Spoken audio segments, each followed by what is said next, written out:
আমি যদি আপনাদের এই প্রশ্নটা করি যে পৃথিবীর সবথেকে পুরনো পিরামিড কোথায় অবস্থিত, বেশিরভাগ মানুষই হয়তো বলবেন যে মিশরে অবস্থিত। তার কারণ আমরা জানি যে মিশরের পিরামিড সবথেকে বিখ্যাত। তাহলে এটা খুব স্বাভাবিক যে সবথেকে পুরনো পিরামিডটি মিশরেই পাওয়া যাবে। কিন্তু না, এই ভ্রান্ত ধারণা ভাঙার সময় এসে গিয়েছে এবার। এমনকি একটা ইন্টারেস্টিং ফ্যাক্টস হচ্ছে যে মিশরে তো পিরামিড বিখ্যাতই, কিন্তু মিশরে এত পরিমাণ পিরামিড নেই যেটি অন্য আরেকটি দেশে রয়েছে, আর সেই দেশটি হচ্ছে সুদান। সুদানে প্রায় 200 থেকে 250 পিরামিড রয়েছে ছোট বড় মিলিয়ে। অন্যদিকে মিশরে পিরামিডের সংখ্যা 138 থেকে 150-এর মধ্যে। তো এ তো গেল অন্য একটা বিষয়, কিন্তু এই যে পুরনো পিরামিড, পৃথিবীর সব থেকে পুরনো পিরামিড কোথায় অবস্থিত, তো এইটা যদি আমরা যখনই আলোচনা করব তখনই আমাদের গিজার যে pyramid, the great pyramid of Giza, সেটা মাথায় আসবে। এছাড়াও গিনেস বুক অফ ওয়ার্ল্ড রেকর্ডসে যে পিরামিডের নাম করা আছে সেটিও ইজিপ্টেই অবস্থিত, মানে মিশরেই অবস্থিত, সাক্কারাতে। তো এই ধরনের পিরামিডগুলোর নাম আমাদের আসবে, যেগুলোর আনুমানিক বয়স হচ্ছে গিয়ে প্রায় 4000 থেকে 5000 বছর। কিন্তু আমি যদি বলি যে মিশরের থেকেও পুরনো পিরামিড রয়েছে অন্য আরেকটি দেশে, আর সেই দেশটি ইন্দোনেশিয়া। আগে হ্যাঁ, ইন্দোনেশিয়ায় সব থেকে পুরনো পিরামিড। শুনে আশ্চর্য লাগছে নিশ্চয়ই। আজকের ভিডিওয় এই সংক্রান্ত বিষয়ে আমি আলোচনা করব। পুরো ভিডিওটি স্কিপ না করে শেষ পর্যন্ত শুনবেন। দারুণ দারুণ সব ইন্টারেস্টিং ফ্যাক্টস আপনারা জানতে পারবেন, আমি গ্যারান্টি দিচ্ছি আপনাদের। তার জন্য আপনাদের কি করতে হবে, আজ তাক বাংলার ইউটিউব চ্যানেল সাবস্ক্রাইব করে নিতে হবে, বেল বাটন প্রেস করতে হবে নোটিফিকেশন পেতে। আর একটা বিষয় অবশ্যই আপনারা জানেন যে হোয়াটসঅ্যাপ চ্যানেলে আমরা এখন সেরা। তো হোয়াটসঅ্যাপ চ্যানেল আপনারা ফলো করুন এবং একই জায়গায় বিভিন্ন খবরের আপডেট আপনারা পেতে থাকুন। এবারে আসি আজকের ভিডিও। আমি যেরকম শুরুতেই বললাম যে পুরনো মানে ওল্ডেস্ট পিরামিড কোথায় অবস্থিত, আমি বললাম যে ইন্দোনেশিয়ায় অবস্থিত, কিন্তু কত বছর সেটার কোনো আইডিয়া আছে কি? কিরকম দেখতে সেই পিরামিডটিকে, সেই নিয়ে কোনো ধারণা কি আপনাদের রয়েছে? আমি প্রথমে আপনাদের কয়েকটা ছবি দেখাই, তারপর আমি এই পিরামিড নিয়ে আলোচনায় আসব। দেখবেন ভালো করে ছবিগুলো।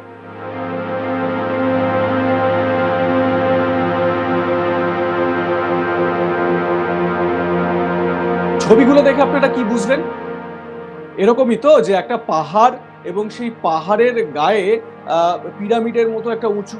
এবারে দেখুন, আপনারা এটা বলবেন যে কোনো জঙ্গল এলাকায় এই ধরনের পাহাড় হওয়া এটা তো স্বাভাবিক, কিন্তু আপনারা কি খুব ভালো করে খুঁটিয়ে পাহাড়টিকে দেখেছেন? যেখানে কি সুন্দর একটা স্ট্রাকচার লক্ষ্য করা যাচ্ছে, এবং সেটি পুরো স্টোনের স্ট্রাকচার। মনে হচ্ছে যেন মানুষ তৈরি করেছে, ন্যাচারালি এই স্ট্রাকচার তৈরি হয়নি, প্রাকৃতিকভাবে এই স্ট্রাকচার তৈরি হয়নি।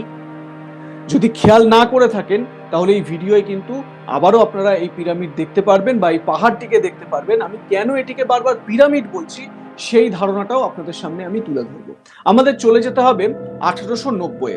এম.টি. কর্তে, যিনি একজন পরিব্রাজক, একজন এক্সপ্লোরার, যিনি বিভিন্ন দেশে দেশে ভ্রমণ করতে যেতেন এবং বিভিন্ন আর্কিওলজিক্যাল প্রুফ সংগ্রহ করতেন।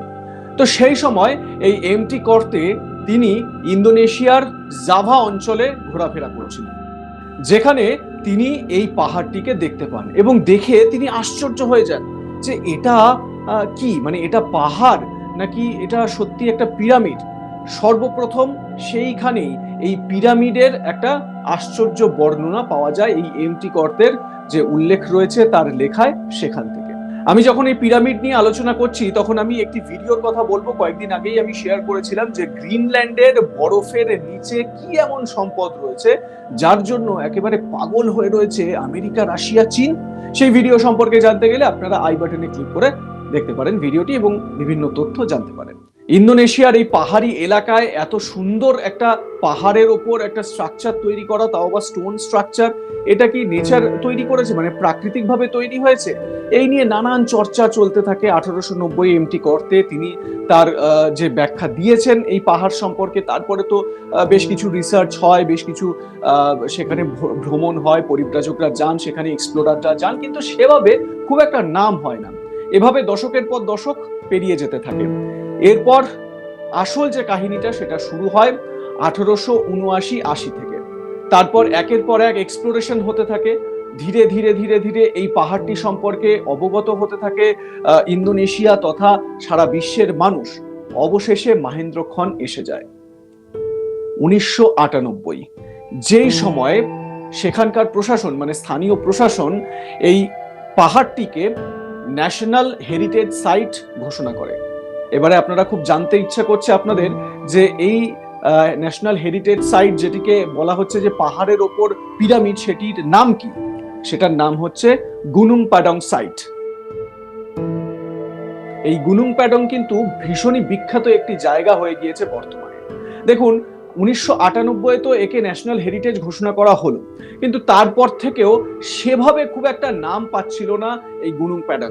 এবং এর মাঝে অনেক এক্সপ্লোর হয় সেখানে, এবং সেখানে সায়েন্টিস্টরা, রিসার্চাররা, আর্কিওলজিস্টরা, জিওফিজিসিস্টরা তারা সেখানে বিভিন্ন তথ্য সংগ্রহ করতে যান, খতিয়ে দেখেন সবকিছু। তারা সেখান থেকে স্টোনের যে স্যাম্পেল, সেই স্যাম্পেল কালেক্ট করেন, কার্বন ডেটিং হয়, এবং সেটা করে দেখা যায় যে এই যে পিরামিডের কথা বলা হচ্ছে যে হ্যাঁ ঠিকই একটা স্ট্রাকচার তো পিরামিডের মতো রয়েছে। এবারে এই স্ট্রাকচারটা পিরামিডের মতো হলেও এটিকে ওল্ডেস্ট পিরামিড কিন্তু বলা যাচ্ছে না। তার কারণ তারা যে নমুনা সংগ্রহ করেন সেই সময়, সেই নমুনা থেকে বলা হচ্ছিল যে এটা খুব বেশি হলে 3 থেকে 4,000 বছরের পুরনো। কিন্তু মিশরের সাক্কারার যে পিরামিড, যেটা গিনেস বুক অফ ওয়ার্ল্ড রেকর্ডসে একদম সব থেকে পুরনো পিরামিড বলে ব্যাখ্যা করা আছে বা উল্লেখ রয়েছে, সেই পিরামিডটির বয়স তো প্রায় 5,000 বছর। তাহলে ইন্দোনেশিয়ার এই পিরামিড কিভাবে সব থেকে পুরনো হয়ে গেল? এবারে আসি আসল কাহিনীতে। 2011 থেকে 2015-র মধ্যে অনেক এখানে রিসার্চ হয়, গবেষকরা সেখানে যান, স্থানীয় মানুষ, এক্সপ্লোরার যারা তারা সেখানে যান, এবং সেখানে আর্কিওলজিস্টরা যান, জিওফিজিসিস্টরা যান, এবং সেখানে গিয়ে তারা তথ্য সংগ্রহ করতে শুরু করেন, নমুনা সংগ্রহ করতে শুরু করেন। এইবারে সব থেকে গুরুত্বপূর্ণ বিষয় হয়ে গিয়েছে 2023 সালের মাঝামাঝি সময়। একটি আর্কিওলজিক্যাল জার্নাল রয়েছে যার নাম আর্কিওলজিক্যাল প্রসপেকশন। সেখানে উল্লেখ করা হয়, মানে একটি দল আর্কিওলজিস্টরা, জিওফিজিসিস্টরা সেখানে যান এবং সেখানে তারা তথ্য সংগ্রহ করেন, নমুনা সংগ্রহ করেন, এবং তারা একটি সিদ্ধান্তে উপনীত হন এই যে পিরামিডটি, এটা কেবলমাত্র 4-5 হাজার বছর পুরনো নয়। তারা বলছেন যে এই পিরামিডটি কম করে 25,000 থেকে 26,000 বছরের পুরনো। আগে হ্যাঁ, এতটাই পুরনো। আর যদি সেটা সত্যি হয় তাহলে এই পিরামিডকে তো সব থেকে পুরনো পিরামিডই বলতে হয়, তাই না? এবং তারা কেন এটা বলছেন? তারা বলছেন যে এই যে পিরামিডটি, এর আগে যতগুলো নমুনা সংগ্রহ করা হয়েছিল, এই পিরামিডটির একেবারে ওপরের যে লেয়ারটি রয়েছে, সেই ওপরের লেয়ার থেকে নমুনা সংগ্রহ করা হয়েছিল, এবং সেই নমুনা সংগ্রহ করার ফলে কি হয়েছিল, সঠিক যে বয়স সেটা আন্দাজ করা সম্ভব হয়নি। এবং এই সাম্প্রতিক যে রিসার্চ বা সাম্প্রতিক যে সেখানে খোঁজ খবর চালানো হয়, তাতে দেখা যায় কি কি কাজ করা হয়েছিল সেখানে। সেখানে ওই দলটি, সায়েন্টিস্টদের সেই দলটি বা রিসার্চারদের সেই দলটি, তারা ওই পিরামিডটি ওপর থেকে তারা ড্রিল করেন, ড্রিল করে একেবারে ভেতরে প্রবেশ করেন, এবং ভেতরে প্রবেশ করে তারা আশ্চর্য হয়ে যান। তারা দেখেন যে সেখানে একেবারে হুবহু যেরকম মিশরের পিরামিডের ভেতরে রুম রয়েছে বা যেরকম স্পেস রয়েছে, ঠিক সেরকমই সেখানে স্পেস রয়েছে বা চেম্বার করা রয়েছে।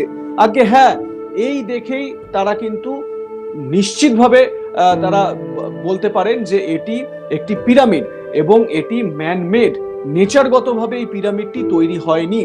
যেহেতু একটি পাহাড়ের ওপরে এই পিরামিডটি রয়েছে, তাই এটিকে দেখে কিন্তু পাহাড়ই মনে হয়, একেবারে মনে হয় নেচারই এটিকে তৈরি করেছে। বিভিন্ন সভ্যতা, যেমন সিন্ধু সভ্যতা, ইজিপশিয়ান সভ্যতা, মেসোপটেমিয়ার সভ্যতা, সব সভ্যতার গড় যদি আমরা দেখি তাহলে সেগুলো সবই ওই 4-5 হাজার বছরের মধ্যে সীমাবদ্ধ, মানে 4-5 হাজার বছর পুরনো। কিন্তু যদি ইন্দোনেশিয়ার এই পিরামিড সম্পর্কে, মানে এটি যদি মানুষ তৈরি করে থাকে, তাহলে তো এটা বলতেই হয় যে এই সভ্যতা অনেক পুরনো। তাহলে এই যে সিভিলাইজেশন সম্পর্কে আমাদের যে একটা ধারণা রয়েছে, সেই ধারণাই কিন্তু পাল্টে যেতে চলেছে। যদিও এর মধ্যে অনেক ইফস অ্যান্ড বাটস রয়েছে, অনেক বিজ্ঞানী, অনেক আর্কিওলজিস্ট বা জিওফিজিসিস্ট তারা কিন্তু এই পাহাড়টিকে বা এই পিরামিডটিকে পিরামিডের স্বীকৃতি দিতে রাজি হচ্ছেন না। তারা বলছেন যে আরো অনেক তথ্য পাওয়া কিন্তু বাকি রয়েছে, এটিকে হঠাৎ করে পিরামিড বলে দেওয়া যাবে না। আমি এই প্রশ্নটা আপনাদের কাছে রাখলাম, আপনারা কি মনে করেন এটি কি কোনো রকম পিরামিড? আর যদি এটা পিরামিড প্রমাণিত হয়, তাহলে মানব সভ্যতার ইতিহাসের যে চিত্র আমাদের কাছে রয়েছে সেই চিত্রই কিন্তু পাল্টে যেতে চলেছে।